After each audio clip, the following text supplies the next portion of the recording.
And this is exactly what was talked about during 8 years. 8 years of our policy, of our efforts, our work, 24/7.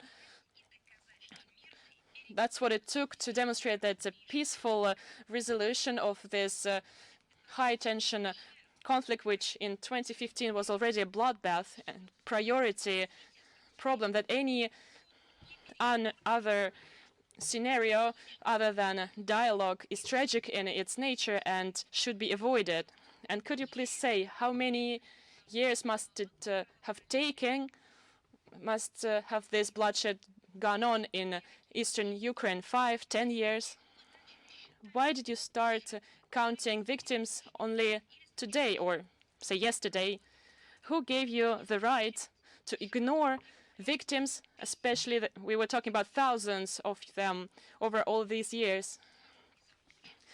Isn't your conscience tormenting you when you Western journalists speculating on Minsk agreements and Russia never mentioned that in the eastern Ukraine, in Donetsk and Luhansk republics, there are peaceful citizens losing lives every day? You never counted them, just like President Zelensky never considered them people.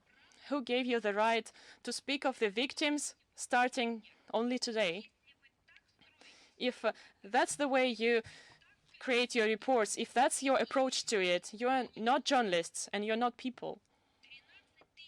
13,000 people, and I am not dividing them, although in all honesty I would very much like to, and maybe should have, in those who shot first, in those who were members of Ukrainian military men or their regular army and nationalist battalions, which then became part of the armed forces. I do not divide them from civilians and from the people which you call militias, separatists, and which we say are self-defending. In all, according to OSCE, 13,000 people died, and OSCE had no opportunity to account for every victim. It's only their primary analysis. Where were you? Why didn't you ask these questions in Kiev? Why didn't you broadcast people in Donbass? Why did you give them no opportunity to attend international organizations meetings or join in online? You have no conscience at all. Maybe you should first calculate the number of the people which died at the hands of the British authorities in Iraq. How many people died there on the orders of Downing Street? How many civilians died, and how many British military men died? Would you like to talk about Afghanistan? Because it's well time for that. So before you judge others, start with yourself.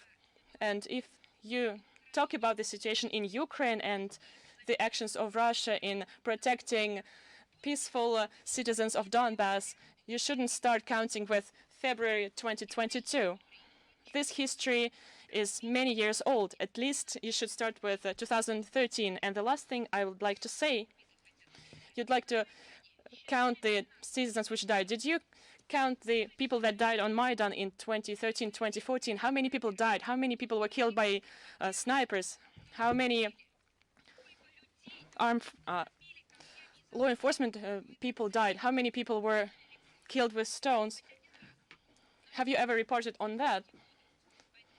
At least once during those years. So it's not for you to say that there's an operation conducted. It's not a beginning of a war. It's an operation to end a war which has been going on for many years, and ignoring it and not recognizing it is just as criminal as servicing informationally Kievan regime. And I am sorry for my emotion, but this has been overdue, and we do not want to listen to and trust your mass media. We will respond to your questions, but such starting points and such approaches are unacceptable, because what you do is propaganda, and it was fine with propaganda in other spheres, but when you tie it to promotion of war, which for 2 months you have been escalating, this is just inadmissible, and then you twist it all and blame the victims. I am sorry.